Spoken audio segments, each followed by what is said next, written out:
कि वतन से है मोहब्बत हम वतन के काम आएंगे, कि वतन से है मोहब्बत हम वतन के काम आएंगे। ये मानो जरिए जिस्मों जा सभी इस पर लुटाएंगे। कि लगा कि पौधा उल्फत का यहाँ के गोशा गोशा में, कि लगा कि पौधा उल्फत का यहाँ की गोशा गोशा में, हर एक पौधे में हम प्रीत का दीपक जलाएंगे, हर एक पौधे में हम प्रीत का दीपक जलाएंगे। सरजमीने हिंदुस्तान का चप्पा चप्पा और गुलिस्ताने हिंद का पत्ता पत्ता, बूटा बूटा इस बात पर शाहिद है कि जब तक कि गोरे मगरमच्छ के काले अंग्रेजों का नापाक साया हिंदुस्तान के मुकद्दस सरजमीन पर पड़ी, और जब ये सादी सी कौम हिंदुस्तान के तख्तो ताज की मालिक बना बैठी, तो सबसे पहले अंग्रेजों की बगावत हमने बुलंद किया। रास्ते की गुर्बत और दूरी के राहों के कतरात से बेफिक्र होकर मंजिल का निशाना पूछा, तो कभी फांसी के फंदे को चूमकर हमने इस मुल्क के लिए, आजादी के लिए, कभी अपने अपने जिस्मों को लहूलुहान करवाया, तो कभी आग के अंगारों में गाना पसंद किया। दिल्ली से लेकर के लाहौर तक कोई ऐसा दरख्त बाकी नहीं जिसपे उलमाओं को फांसी न दी गई हो। हमारे ही मुल्क में अंग्रेजों की हुकूमत रहा करती थी। हमने इस मुल्क के लिए जब बरसी अदालत और लुक में आजादी सुनाई, तो मार खा करके कोठरियों में बंद करवा दिया गया।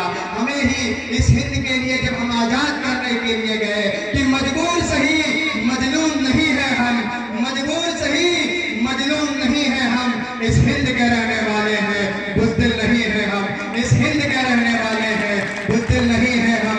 हमारे ही मुल्क में जब अंग्रेजों की हुकूमत रहा करती थी, तो हमारी माँ बहनों को किस तरह सताते थे, उनके साथ जुल्म ज़्यादती होता था, उनको जान से मार डाल दिया जाता था। छोटे छोटे मासूम बच्चों को गाजर मूली के तरह काट दिया जाता था।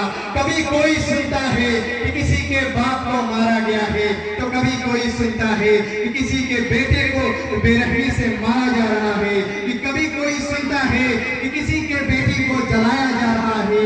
हिंदुस्तान की मुकद्दस सरजमीन पर अंग्रेजों की बगावत बुलंद नहीं बल्कि निस्तो नाबूद करने के लिए कभी हमारे बापू महात्मा गांधी के रूप में आए, तो कभी वीर अब्दुल हमीद आए, तो कभी भगत सिंह आए, कि हमें ही कातिल कहेगी दुनिया, हमारा ही कत्लेआम होगा, कि हमें ही कातिल कहेगी दुनिया, हमारा ही कत्लेआम होगा। और यही रवैया रही तो सुन लो, न कोई अब्दुल हमीद होगा, न कोई अब्दुल कलाम होगा। आज हमारे हिंदुस्तान के मुकद्दस सरजमीन पर हिंदुस्तान के नौजवान भारत के बॉर्डर पे मौजूद रहते हैं, माँ का आंचल छोड़ के, बाप का साया छोड़ के, बेटे का हाथ छोड़ के, भाई का प्यार छोड़ के, किसके लिए? इस वतन के लिए। उनके ऊपर इतनी बड़ी जिम्मेदारी होती है कि खुद सोते नहीं लेकिन वतन की हिफाजत करते हैं। कि किसी ने क्या खूब कहा है कि रातों की धड़कन जब तक जारी रहती है, कि रातों की धड़कन जब तक जारी रहती है, सोते नहीं है वो वीर जवान, क्योंकि उनको इस हिंदुस्तान की जिम्मेदारी रहती है, क्योंकि उनको इस हिंदुस्तान की जिम्मेदारी रहती है। वो नौजवान अपने नौजवान साथियों से आगाह करता है, उनसे दुआ करता है। बड़ा वीरान मौसम है, कभी मिलने चले आओ।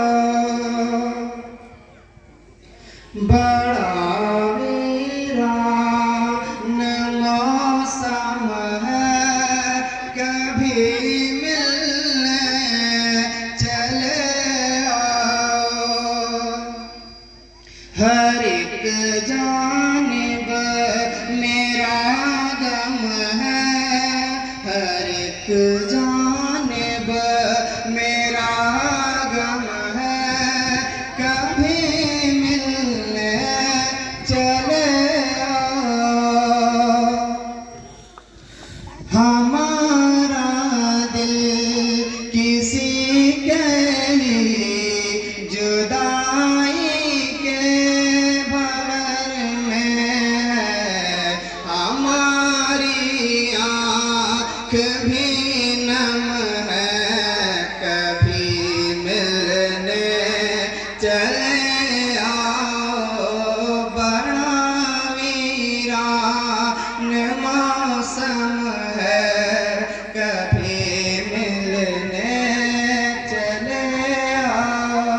कि मुझे लिखना कभी तो मेरा नाम लिख देना, मुझे लिखना कभी तो मेरा नाम लिख देना, और मैं मरूं तो मेरे कफन पे हिंदुस्तान लिख देना। जय हिंद, जय भारत।